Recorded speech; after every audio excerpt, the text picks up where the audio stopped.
Donc bienvenue sur ce Hello Summer Talk numéro 6, où je vais vous parler de nRock et Runscope. Donc nRock qui est un outil de tunneling et Runscope un service en SaaS qui permet de faire des tests sur des API REST. Je vais me présenter aussi. Donc, je m'appelle Vincent, je travaille chez Hello et sur un autre projet qui s'appelle eVibe. Donc, nRock. Donc, nRock se présente le site donc nrock.com. Se présente sous la forme d'un petit utilitaire disponible sur l'ensemble des plateformes Linux, Windows et Mac. J'ai des soucis avec vous là, il est là.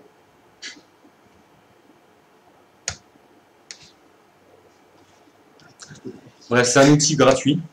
Et en fait, il permet de faire du tunneling, donc c'est-à-dire obtenir une adresse, enfin un DNS public sur un port local. Donc en pratique, comment ça se passe? On télécharge un petit utilitaire qui s'appelle nRock et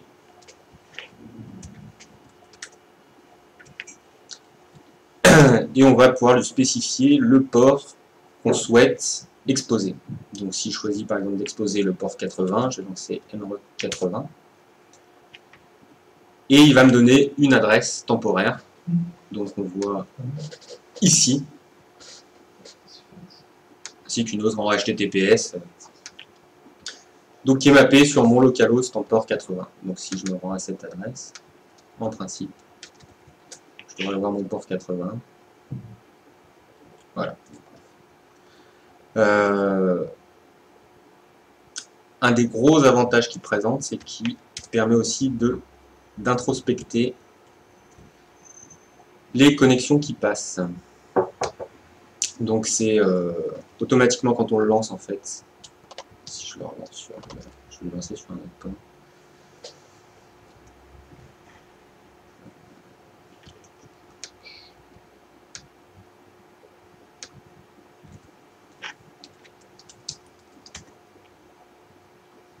Voilà, là je l'ai lancé sur un autre port sur lequel il y a un service node qui tourne. Donc on obtient une adresse. Voilà. Je vais l'appeler. Et du coup, il a bindé une interface sur le port 4040, sur le localhost, qui me permet de voir les requêtes qui passent. Donc on peut voir l'ensemble des requêtes qui passent par nRock avec les headers, la version raw, la version binaire, et ainsi que la réponse, que là on ne voit pas parce qu'elle n'a pas vu. Et on est capable surtout de rejouer les requêtes. Voilà. Donc il y a aussi la possibilité de s'enregistrer sur nRock, donc via le sign-up, ce qui permet après d'avoir un fichier de config, donc on met à la racine. Et ouais, lorsqu'on s'enregistre, en fait, on obtient un token d'authentification qu'on renseigne ici dans le fichier nRock, et on est capable de préconfigurer un certain nombre de tunnels et de les démarrer avec des commandes un peu plus sympas. Donc là, si je veux démarrer par exemple userd qui est mappé sur le port 3000, c'est ce qu'on a lancé tout à l'heure, je le start, et là, cette fois, j'obtiens une adresse un peu plus sympa.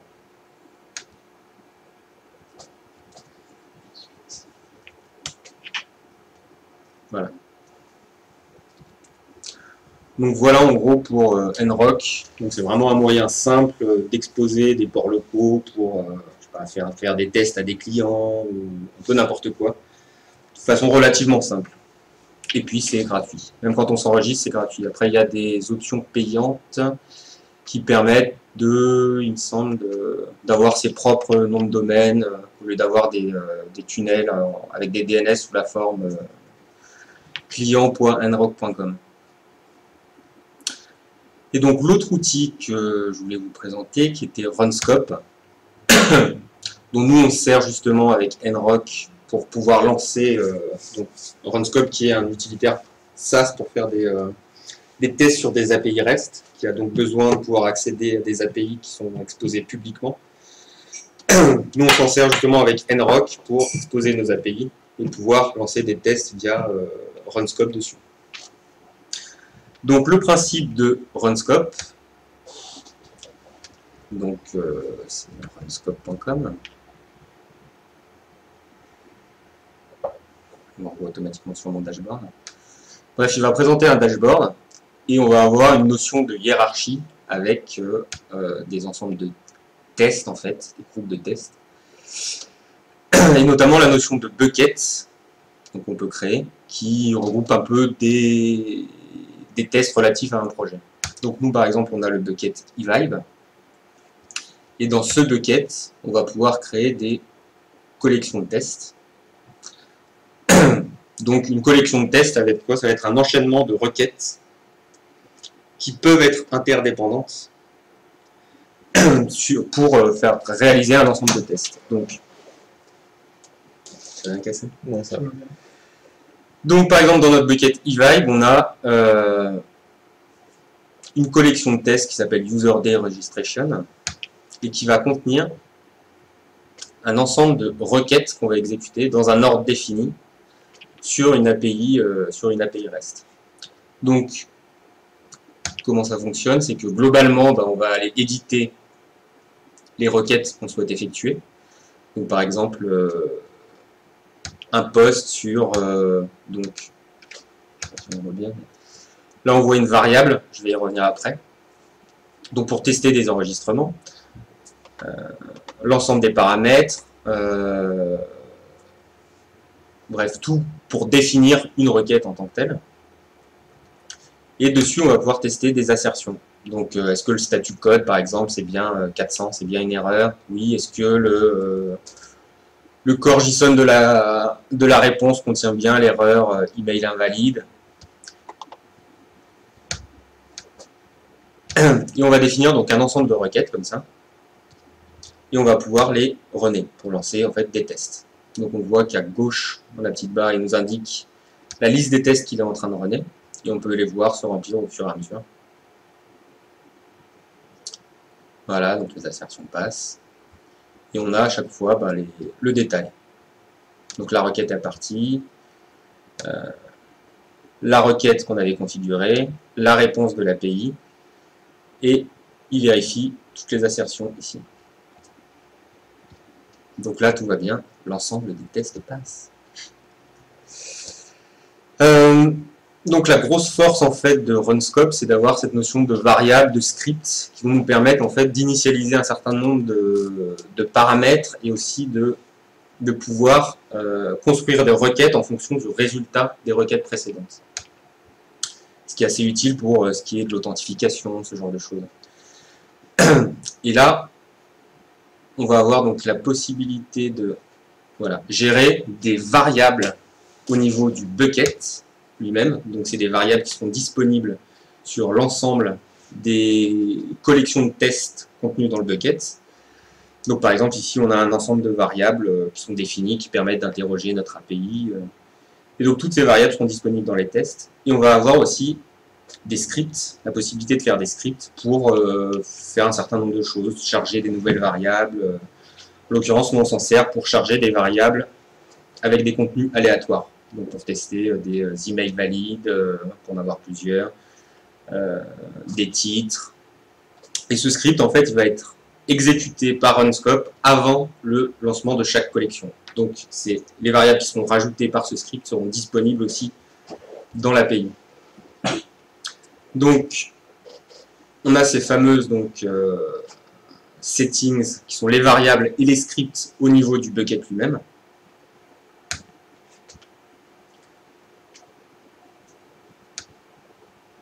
Mais on peut aussi en avoir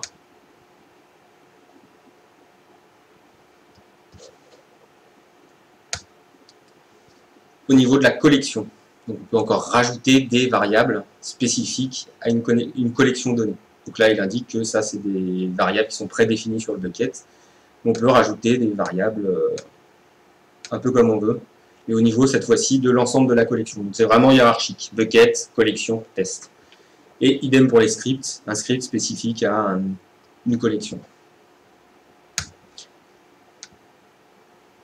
Et bien sûr, on va aussi avoir au niveau de la requête, donc de la request, voilà, lister la liste des variables qui sont disponibles. Donc on ne voit pas par contre les variables qui sont générées par des scripts. Ça n'aurait pas de sens. Mais on voit toutes les variables qui ont été définies au niveau du bucket, au niveau de la collection, de tests. Et on peut aussi rajouter des scripts au niveau de chaque requête de façon indépendante. Donc là aussi, pour effectuer tout un tas de choses, charger d'autres variables. Pour retour aussi. Pour tester les retours. Et pour tester les retours, ouais. Rajouter des assertions un peu plus compliquées que celles de base définies. Et donc au niveau des variables, on va pouvoir aussi extraire, en fonction des réponses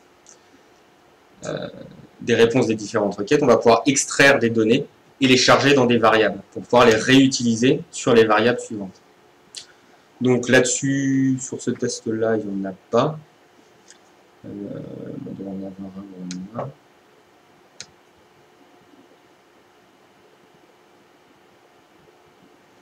Tu te souviens sur quoi on en a? Hein? Vibe. API Vibe.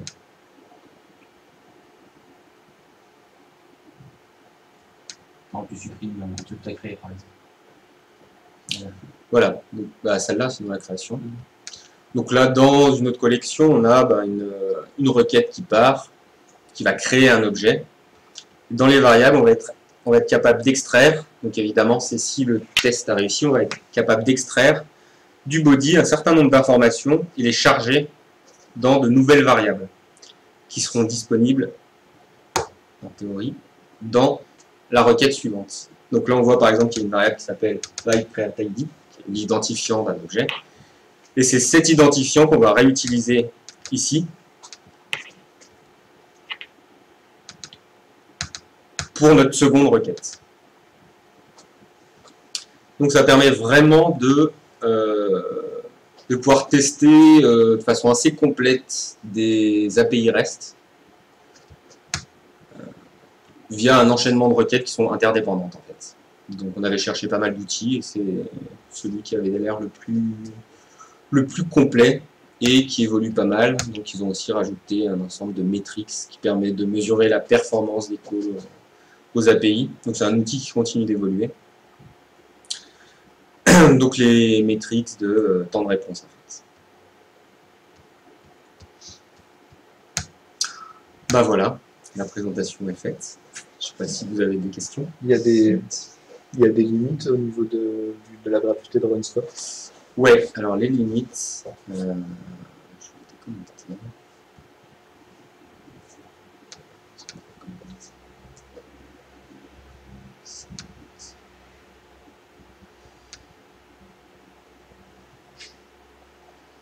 Bon, il y a un trial de 30 jours, mais très vite on retombe en fait à... Le free, c'est 10 000 requêtes par mois, ce qui peut être vite, dès lors qu'on industrialise un petit peu, parce qu'on peut relancer aussi les batteries de test automatiquement, ce genre de choses, on peut vite dépasser, et après, sur les formules payantes, on passe sur du 49 $ par mois pour gérer un certain nombre de team members. Et c'est vraiment le nombre de requêtes en fait qui compte. Et donc tout ce que tu crées à l'intérieur, tu as été limité dans tous les cas, toutes tes collections. Ouais, c'est vraiment le nombre de requêtes qui compte. Les limitations entre le gratuit et le payant, c'est ça. J'ai une petite question par rapport à la stack. Est-ce que vous envisagez d'avoir un genre de serveur d'intégration, justement pour que les tests de RunSpot soient joués sur ce serveur et non pas sur une machine locale? Oui. Éventuellement, il me semble qu'on peut câbler derrière des... Enfin, ils ont une API aussi complète qui permet de...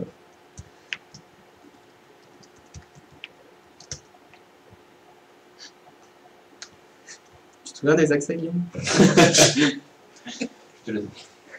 J'ai dit ou je te l'ai Aucun des deux, je pense. C'est pas mal, non? Tu les montres sur ton écran de L'adresse mail, c'est bien contact? Non, c'est Vincent. Ah, c'est bon.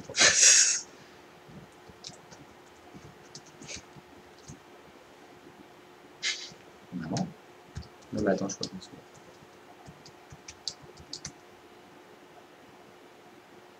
Oui.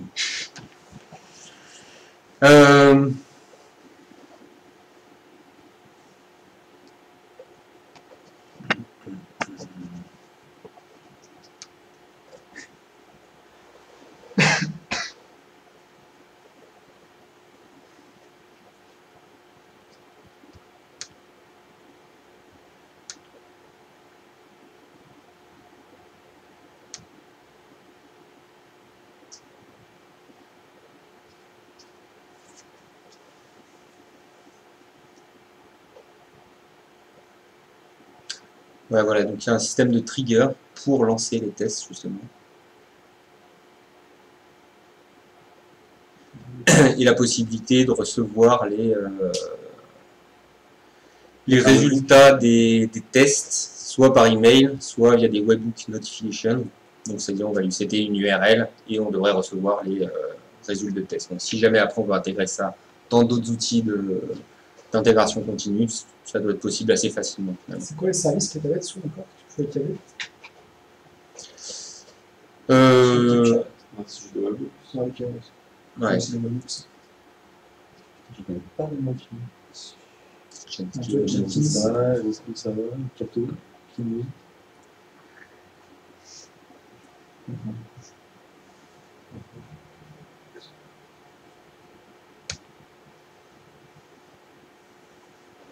La documentation est assez bien réalisée. Quand tes tests se lancent, Vincent, t'as un truc un peu sympa pour voir ce qui passe pas. On a vu là des... Tu peux voir en direct.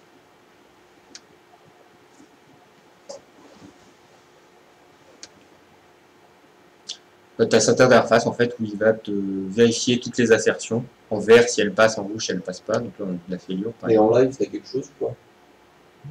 Bah, en live en fait tu vois cette page se construire. Tu vois la page du test résulte se construire en voyant les différentes requêtes en vert ou en rouge. Quoi.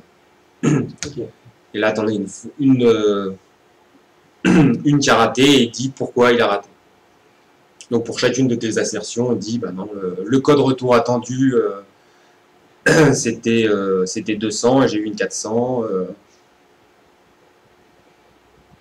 Mais t'as rien de plus. Quoi. De toute façon, c'est vraiment pour tester les requests, response. Et du coup, là, ils sont en train de rajouter les metrics pour avoir des informations en plus sur les temps de réponse. Ce qui peut être utile aussi.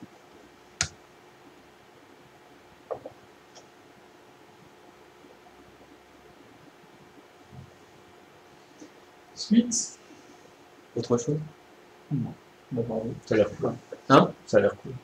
C'est assez pratique, ouais. Nous, on l'utilise là maintenant. On met quasi tout dessus et c'est vrai que c'est assez souple en fait. Avec le système de variables, la hiérarchie des variables, on met les variables globales de config au niveau du bucket sur l'emplacement des différents microservices. Donc c'est assez... Non, c'est vraiment pas mal. Et ça force du coup à faire des API propres aussi. Parce que c'est mon propre, maman elle casse pas. Voilà.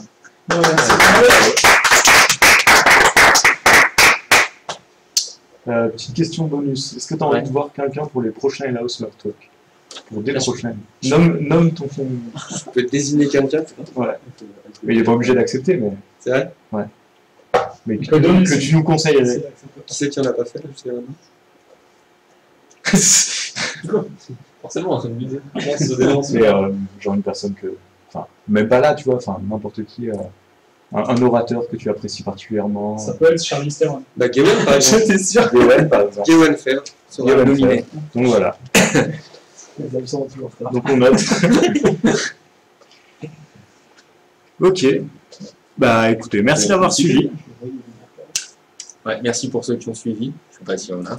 On ne sait pas. Et puis du coup, à la semaine prochaine pour les prochains Hello Summer Talk. Ouais. Allez, ciao. Ciao.